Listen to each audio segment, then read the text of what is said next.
guys, welcome back to the channel, and today we're going to be reacting to how I see the US after living in Europe for 5 years.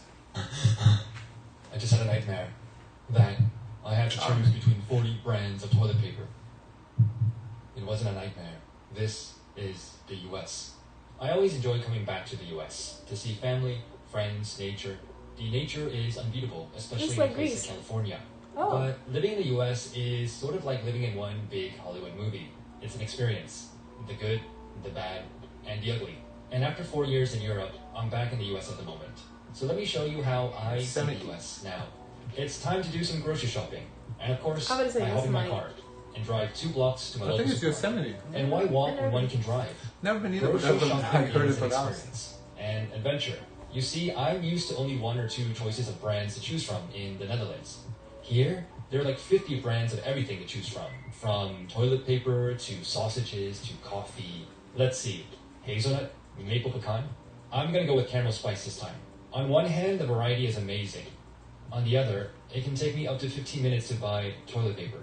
And no, do you know about our national treasure? Nah, to me that's probably the biggest benefit of living here in the States is a variety of options. In Europe, that was like the biggest, especially when I look, especially back in the day too, like, things have changed 10 plus years, but I look up like a recipe to make something. Oh, I need this ingredient and I can't find it. Nobody has it. Like, it's just so, here, like, the variety is the biggest, the weather and the variety of product choices is the biggest benefits of the States versus Europe for me. My question is like, okay, he said there's only 2 choices. Maybe he exaggerated a little bit, not too strong, but the options here we have is way more. But what would be the choices?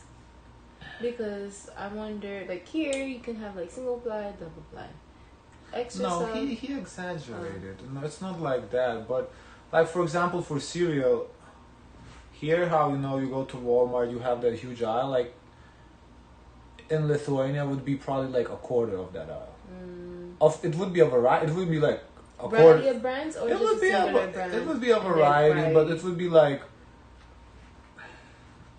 it would be about a quarter of the product. Like, for example, for cereals, because I would eat cereal here, and there I can compare like cereals, for example. So cereal, like ketchup, the options here, if we have a ketchup, it's like what, 3-4 brands here. You have ketchup, I don't know, the whole big ass rack, 20-30 brands of ketchup, and I just don't see a downside in that, because why would that be a downside? Pick what you want. Normal ketchup, flavor ketchup. Yeah, less sodium, less sugar, different brand, same shit. Like, just pick what you want. Why is having options a bad thing? I don't like. For him, because he can't decide. That's the thing. He said he spends an extra 15 minutes. Right, for the first time, but once you buy the same thing, you buy the same thing every time. Also, it's like, if you go there the first time, maybe Yeah, but once you find the product you like, you just buy the same product. It doesn't hurt you. At Costco, you'll find anything and everything in extra large. Everything really is bigger. Why do I feel like I've seen this video? I think we may have watched it a couple of years ago. Have we? I think we may have watched it. But whatever. I don't remember. Yeah, it's US. Plus the free samples. And the cheap hot dogs. And yes, unlimited drink refills. Another big benefit. The restaurants, unlimited refills. No, for me, since I don't eat the restaurants too much, I can taste the chlorine in the water. I don't like that. Yeah, but if you do I still think about that too. I'm like, If you do go out, the unlimited refills is dope. This is America. Holy crap, the selection is crazy. And while it's really nice to come back and see all this variety in supermarkets, from Safeway to Costco to Trader Joe's, it can be sometimes overwhelming when you have every single possible combination of coffee, toilet paper, and it can take me up to 20 minutes to buy a bag of chips. And the thing about free soda refills, while I still love the concept, and I loved it as a child, it's actually not so free, because it's I really love the cost concept. you I love free in the long run in terms of your health. It's time to go meet some friends for lunch. And on the way there, will cost in terms of your health. Come on. You cannot control yourself? He said he loves free. It's not necessarily the concept. He likes free. I see them. Oh my. It's always a shop. The homeless. This is the part that Hollywood never shows. But life goes on. It's part of everyday life in a big city. But I am looking forward to lunch and the food scene in the US. From Asian to Mexican to everything in between, there is something for everyone. And fast food everywhere, every block, every Once mall. again, the variety, basically. The food varieties is kind of the same as the variety at the store. Every day. No wonder everyone is so big. Damn, I already gained 20 pounds. But I know I will lose it all when I get back to the Netherlands. Once again, And that's during on lunch, you if you can't control what you eat. My friend mentions her son had an allergic reaction. Went to the emergency room. Luckily, he was fine, but they received a bill for $20,000. Yes. And then my other friend tells That's me the about he downside, yep. got transported to the ER and was handed a $10,000 bill. It definitely makes one think twice before deciding to go to the ER. And then we talked about work, which is the most. That is the downside. The health Healthcare cost, costs. the healthcare cost here is a big downside. Yeah. Especially if you don't get to know these costs in advance. It's after the fact they send you a bill, and it's like for something that you can buy at the drugstore for a minimal cost at the hospital, because you're at a hospital, it's gonna be an extra premium. Yeah. Because like it's an emergency. If you need an ambulance, you need an ambulance. You're not gonna. Even the cost of Tylenol. If you go to the store and you pay $8.99, at the hospital it's like $3,000. Yeah, I've heard. I don't know if it was exaggerated or not, but I have heard that one pill of Tylenol is like $500. They charge at the hospital. Whereas a whole bottle is, she said like $8.99 for the whole bottle, probably like 50 pills. Just American thing to talk about. And he tells me casually, it's fine, same old, had to work this past weekend. Still working 60 hours a week. And I think to myself, if I ever decide to return back to the US, I think it would be quite difficult for me to adapt back to the American way of life, culture, in terms of working, the number of hours, the stress, the lack of vacation, the fact that people don't take their vacation days. But This is somewhat true, but for example, my mother, she always worked long hours too, even in Lithuania, so it's not exclusively like American thing. The vacation times are longer for sure, and you do take vacation, so in that sense, but you can't say that he's making it sound like in Europe that doesn't happen. It does happen. As I said, my mother, she would come work like 10 hours a day, basically, sometimes more than that. So, and on the weekends she would work too at home on the computer.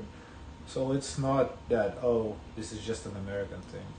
I do miss parts of American work culture, the drive, the ambition, the energy, being surrounded by people who are very ambitious about their careers. It drove me to become a better person, a more confident person. And to be honest, I do miss that because that is part of my DNA growing up in the US. But it's a trade-off, right? It's a trade-off between, yes, you do make a lot more money in the US, but the trade-off is time. And then we start talking about vacation. Another friend tells me about his jam-packed 1 week vacation visiting 4 countries. And I was like, how is that possible? 4 countries, 1 week? Then I remember. That's how I used to travel as well. And that's the thing, right? When you don't have that much time, you learn to pack everything in. I remember when I was traveling to Europe during my first time, I traveled to 10 countries in 2 weeks because, well, when you only have 2 weeks, you learn to pack everything in. I had this Google Sheets, the agenda every day from 7 a.m. to 10 p.m. Every hour had an agenda, something to do. Wow. And that's the thing, right? When you travel so far to Europe, to Asia, from the US, and you only have 1-2 weeks, you better make the most out of your time. Now let's get back to paying the bill. Hi Casey, how are you? Meeting reminder 10 minutes. But wait, what the hell is this? Sales tax? Tip? Madness. I need to walk off this madness. And the lunch. I walk towards Stanford University, which is nearby. I walk, and I walk. And then I realize that I'm the only person walking. Oh wow, it's a lot further than I thought. No wonder nobody walks in the US. I arrived at It campus to depends where you see... live, I think. If you're in a walkable city. Yeah, most like if you live downtown in the city, you can walk. But if you're like in a suburb, you're not gonna walk nowhere. Also, what I've noticed is that while Europe you see like everyone is walking outside, I have not seen a proper gym that I would want to train in. I guess they don't need gyms; they walk Yes. outside. So, but here in the States, you have options of different types of gyms. So you get your exercise at a gym. But I wonder in Europe, like a really nice proper gym. I'm sure they have them. It's I guess it's just I don't know if it's as common as we have here, because here's a lot of gyms. And is it affordable too? It is affordable. At least in Lithuania, it's cheaper than here. A bunch of tourists. American universities, Because especially I elite used to ones. think that going to the gym is like a luxury, that you have to pay a lot of money to go. Our tourist Gyms here are pretty expensive, especially for what you get. Yeah, at least in Miami, they're pretty expensive. the brand name, the letters, the cost of tuition. It's one of the biggest businesses in the US. And then I overhear some people talking about the most recent mass shooting. A mass shooting at an American school in suburban Denver. They're 25 days in, and there have been 40 mass shootings. It seems like this is the norm nowadays in the US. It's sad and it's horrible. And oh yeah, the police, they beat up someone else again. What's sad is that many people no longer trust the police. And I know plenty of great police officers, but all it takes is a few bad apples to ruin it for the rest of them. Now I wonder what the news outlets are saying, because I stopped reading the news. It's like this all-out war, CNN versus Fox. You get two different stories. It seems like such a divided... That is true. In Europe, well, again, at least Lithuania, if I can speak from my perspective, news give you a fact. There's no opinion. It's a fact. This happened, then that's it. Here, news is an opinion. As he said, we have Fox News, it's a right-wing opinion, versus CNN, it's left-wing opinion. Pick your poison. If you want news as facts, basically here you have to watch like BBC, because BBC, I think, British, so they kind of just report that European style. It's just a fact. This happened. There's no was it right, was it wrong? Here, the news is like they put their twist on it to kind of fit their narrative. So that is true about the news. Yeah, the news control a lot here. The country nowadays. The left versus the right. Democrats versus Republicans. The police versus the world. And this is the thing that always shocks me when I come back now. How divided the country has become. I mean, you can literally lose a friend because of politics. The media has done a role in pitting this group versus this group as well. And it's sad. It's hard to say about Europe, but I am seeing a lot of that in Europe lately too. It's like in the elections, there's a lot of, at least, based on what I see online, that there is some division going on there too nowadays. In Germany, I think we're seeing right wing getting stronger. In the UK, when the whole Brexit happened, half the country didn't want it, the other half, wanted it. So I think it happens there as well. But again, that's what from outsider's perspective. I don't live there, so I can't say for sure. Can't compare it to here. And because it doesn't seem so united anymore, it seems quite divided every time I come back, and it's sad. And the thing about the police, well, the police, they have such a... Also, I think it's important to know that here there is division because the country is such a melting pot of different cultures, whereas in Europe, it's like a single ethnic group in one country, basically. Some countries have more immigrants, and the more immigrants that come, it seems that division is becoming bigger and bigger. But the countries that don't have as much immigrants as is one ethnic group, so there isn't really that division because everybody's kind of the same. So like, for example, Lithuania, a small country, everybody's of the same descent. There isn't really what to be divided about as, those issues. So like, it's just not, I feel like here is people from all over the world come here, everybody bring their own culture, and from that culture, that thinking, that's where the division arises. A bad reputation now, when in fact they should be part of the community protecting people. And yes, there have been very unfortunate events that have happened, but when I think about the majority of the police officers that I've met in the past, they've been good people, genuinely good people. And nowadays we tend to label people based on this profession. It's a bias, when in fact I think it's wrong to do that. I think we should judge people based on their character, not on a label that we attach them to. But yeah, I hope things get better. I don't think so in the short term, but I hope things get better. But hey, at least public restrooms are still free in the US. It's time to head to the mall to do some shopping and say hello to American consumerism. Yeah, we learned that public restrooms is not free they're not in Europe. And overly friendly customer service people. Shopping in the US... I mean, the trade-off, you get a nicer restroom, it's not dirty, because that fee that you pay, I guess, goes to maintenance. Oh. So they keep it up, so That's a trade-off. It's sort of like a game, looking for deals, getting credit card points. It can be extremely fun and addicting. But this is all part of the game of American consumerism, so be careful, or else you'll be in credit card debt like a third of Americans. Well, it's late and it's time to head home. And of course, there's traffic at 3 p.m. And this guy ahead of me just cut off the cyclist.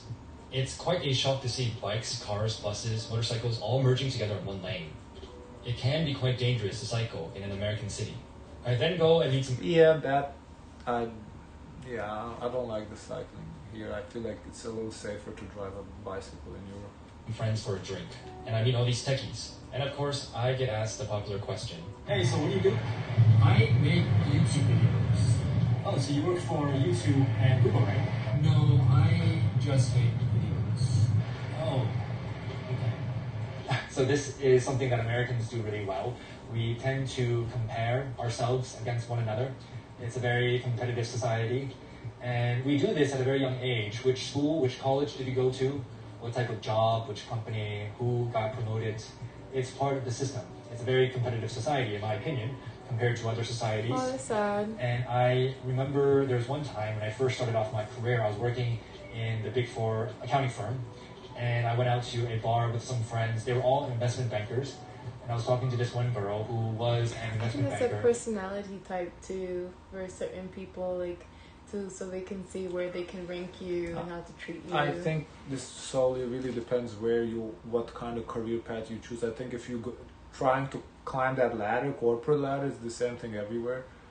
If you decide to become a baker, like you're not going to compete against, so for example, you own a bakery in Europe, you own a bakery here, there's nobody to compete. But if you do want to climb that corporate ladder, and he is describing his experience from corporate perspective, because the thing is, like, he's comparing American corporate experience versus European freelancer experience. Like, these are not the same thing. Try going in corporations, climb that ladder in Europe, and see how uncompetitive it is and how nobody gives a fuck. It's not gonna happen. It's gonna be just as competitive because you're trying to climb the ladder, you're competing for promotions. It's the same thing. Like, I feel it's a very somber video. I don't like it too much. And of course, we talked about what we did. And when I told obviously her it's his perspective, he's entitled to his perspective. I worked in a Big Four firm, she kind of looked down upon me and said something very judgmental, like, "Oh, you only work at a Big Four company." And so I just remember feeling very crappy at that point in time, like I wasn't good enough. But I don't blame her. It's the system that we grow up in, and we tend to judge each other based on what we do. What a long, exhausting day. Just another day in Hollywood. Just another day in the US of A. Guys, I want to know your thoughts. Let us know. Don't forget to like, comment, and subscribe. Join the Discord. And as always, share as much kindness as possible.